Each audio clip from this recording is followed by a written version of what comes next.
को state hood का दर्जा देना है, क्या करें?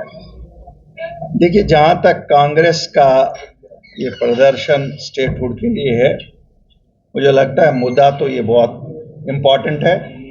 और अगर अपनी पार्टी की बात की जाए, अपनी पार्टी के तो कोर एजेंडा तीन ही थे। एक protection of land rights, protection of jobs और स्टेटहुड।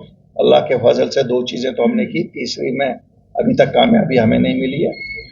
अच्छा है कांग्रेस ने ये मुद्दा उठाया है, लेकिन अगर उस दिन जिस दिन 370-35A को हटाया गया था पार्लियामेंट में, अगर कांग्रेस साझेदारी नहीं करती सरकार की, अगर खाली उन्होंने इतना ही, चलो उनको लगता था 370 उठने की वो मुखालफत नहीं कर सकते थे, दे कुड हैव अपोज्ड कि हमारी स्टेटहुड क्यों लेनी है। 370 मुद्दा था बीजेपी के लिए हमेशा से कि 370 हटाना है। उस वक्त तो they became a party in removal of statehood, हमें डिग्रेड करने में। आज अब ये नाच करना, ये हमें समझ नहीं है। तो पहले तो कांग्रेस, अगर कांग्रेस वोट नहीं देती, the bill could not have been passed in Rajya Sabha. ये बिल पास ही नहीं हो सकती थी अगर कांग्रेस साथ नहीं देता, तो 370 भी नहीं जाता, स्टेटहुड भी नहीं जाती। तो अब आज ये कहते हैं ना कि आग लगा के फिर रोना कि ये मकान जल गया। बहरहाल, हैविंग सेड दैट, फिर भी अच्छा है अगर वो नेक नीति से करें, लेकिन लगता नहीं है नेक नीति से कर रहे हैं।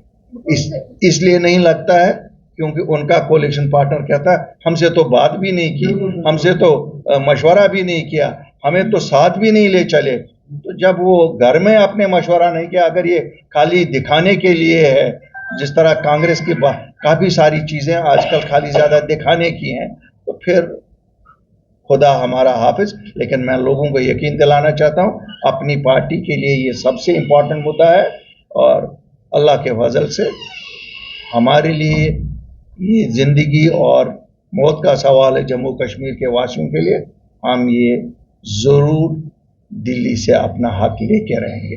वैसे जिस तरह से अगर हम बात करें कि गठबंधन, जैसे अगर जब इलेक्शन हुई तो दोनों ने, कांग्रेस की और नेशनल कॉन्फ्रेंस ने गठबंधन किया, लेकिन जब एक स्टेटहुड की बात आती है तो क्रेडिट लेने में आगे आ रहे हैं दोनों। तो क्या कहेंगे कि ये जनता को गुमराह करने की बात हो रही है? देखिए, जनता को तो इन्होंने इलेक्शन में भी गुमराह किया। तब बोला 370 और 35A वापस लाएंगे, तब बोला स्टेटहुड वापस लाएंगे, तब बोला 2 लाख नौकरियां 3 महीने में दे देंगे, तब बोला 300 यूनिट फ्री दे देंगे, तब बोला 12 सिलेंडर दे देंगे, तब बोला ओल्ड एज पेंशन दे देंगे। उसमें से कोई चीज़ पूरी नहीं हुई है। गुमराह करने में तो किसी ने कोई कसर नहीं छोड़ी, चाहे कांग्रेस थी, चाहे नेशनल कॉन्फ्रेंस थी। भाजपा ने भी कोई कमी नहीं की। यहाँ जम्मू में जिस तरह से उन्होंने पोलराइज किया, कम्युनलाइज किया और वोट ले लिया, तो नुकसान तो हमारा ही है। क्यों? जम्मू कश्मीर की सबसे बड़ी प्रॉब्लम यही है कि हमें पहले पोलराइज किया जाता था रीजनल बेसिस पे, इस बार भाजपा ने कम्युनल बेसिस पे हमें पोलराइज किया। नुकसान हमारा है। नुकसान हमारा ये है कि एक ऐसी सरकार बनी जो 50 MLA होने के बावजूद भी डिलीवर नहीं कर पा रही है। अब आज हमें पता नहीं है अपोजिशन में कौन है और सरकार में कौन है। क्यों? दोनों अपोजिशन वाली बातें करते हैं, सरकार की बात कोई नहीं करता। मेरा मानना है कि ये जम्मू कश्मीर में जो इस वक्त सरकार है, they don't have the will to deliver. ऐसा नहीं है कि उनके पास पावर नहीं है, उनके पास विल नहीं है। मैं छोटी सी बात आपको कहूँगा, आज 2.5 महीने से फूड एंड सप्लाईज का पोर्टल बंद है। राशन कार्ड में अगर किसी को एडिशन करना है या किसी को गोल्डन कार्ड में अपने किसी फैमिली मेंबर का नाम गिरा नहीं है, तो वो बीमार है उनके घर में, उसको कहते हैं कि गोल्डन कार्ड में एडिशन नहीं हुआ। 2.5 महीने से कोई इसके लिए परेशान नहीं है। कहाँ है ये सरकार? ये तो दिल्ली से इजाज़त नहीं लेना है, ये तो गवर्नर साहब ने इजाज़त नहीं देनी है। ये तो जो हमारी सरकार, चुनी हुई सरकार है, जिनको हमने वोट दिए।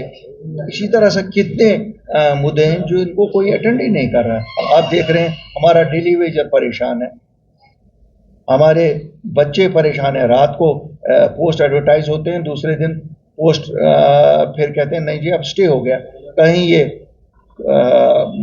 एक विवाद उठाते हैं लैंग्वेज का, भाई पहले ही 4 लैंग्वेजें करो, वही है ओनली 1 लैंग्वेज, 4 लैंग्वेजें करो, मेक इट ऑप्शनल। उर्दू करो, हिंदी करो, तीसरा पोस्ट तो भर जाते, शायद इनको पोस्ट नहीं भरने होते हैं तो कोई विवादित ऐसा मुद्दा उसमें डाल देते हैं, फिर यहाँ से दूसरे खित्ते में अपने ही लोगों को कहते हैं इस पे विवाद शुरू करो। भाई साहब एक क्वेश्चन मेरा रहे